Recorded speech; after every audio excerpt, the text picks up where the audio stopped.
Have you ever wondered what happens to migrants involved in serious crimes in New York City? In the bustling metropolis known as the Big Apple, a new chapter in immigration control is being written.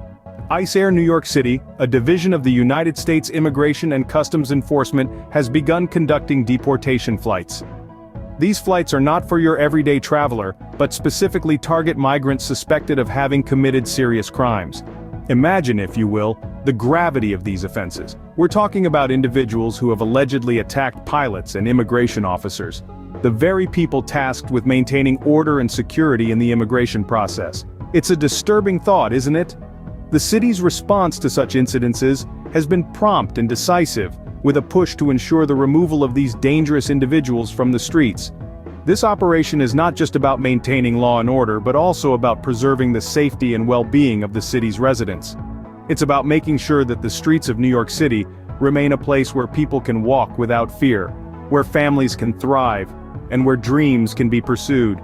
It's about ensuring that the city's vibrant tapestry of cultures and communities continues to flourish, unmarred by the actions of a few.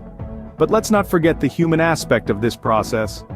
These deportation flights are not just about removing individuals from the city, they're about the tricky balance between upholding the law and respecting human rights. They're about navigating the complex waters of immigration control in a world that is increasingly interconnected and diverse. So, what does this mean for New York City? It means a step towards a future where the city's streets are safer, where the rule of law is upheld, and where the rights of every individual, regardless of their origin, are respected.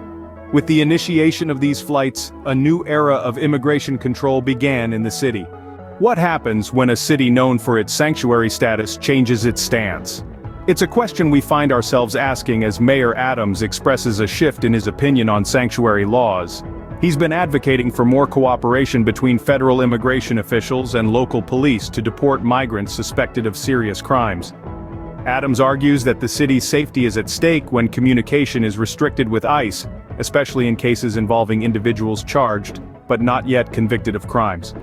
His stance paints a picture of a city grappling with the challenge of maintaining its sanctuary status, while also ensuring the safety and security of its residents. It's a delicate balance, one that requires the city to walk a tightrope between compassion and caution. This shift in stance has sparked a new debate about the city's approach to immigration. It's a debate that will undoubtedly shape the future of the city and its residents. How does the mayor's decision affect relations with the state governor? Well, the answer is, it's complicated. Governor Kathy Hochul has criticized the city's response to the migrant crisis, accusing the city of rejecting state assistance and not implementing programs in a timely manner. It's clear she's not pleased with the city's approach. But Mayor Adams, on the other hand, is playing it cool. He's downplaying the tension, stating that he and the governor are on good terms. According to him, they can learn from each other. It's a diplomatic response perhaps, but it doesn't hide the clear difference of opinions. So, what do we make of all this? Well, it's a clash, no doubt about it. But it's also a reflection of the complexity of the immigration issue in New York City. And it's a reminder that even within the same state, opinions can vary widely on how to handle this pressing issue. This clash of opinions reflects the complexity of the immigration issue in New York City. How much does the migrant crisis really cost the city? The financial impact of the migrant crisis on the city is staggering. It's more than just a matter of numbers on a page. It's about resources, manpower, and infrastructure. It's about the strain on our social services and the burden on taxpayers. The city has already spent over $1.73 billion on the crisis, and that's just the tip of the iceberg. The fiscal year is far from over, and the estimated total expenditure is expected to reach a whopping $5 billion. But the cost isn't just financial, it's also social and political. The city's response to the crisis has sparked debate and division. A prime example is a new shelter in Queens. The city has earmarked funds for its construction, aiming to provide a safe space for migrants. However, it has faced backlash from protesters who feel the site is unfit for migrants. They argue that the money could be better spent elsewhere, on initiatives that directly address the root causes of the crisis. So when we talk about the cost of the migrant crisis, we're talking about more than just dollars and cents. We're talking about the impact on our communities, our politics, and our city's future. The financial toll of the crisis is a clear indicator of the challenges the city is facing. What could a change in national leadership mean for the city's immigration issues? This question is worth pondering as we consider the stance of former President Donald Trump. If re-elected, Trump promises a significant crackdown on immigration.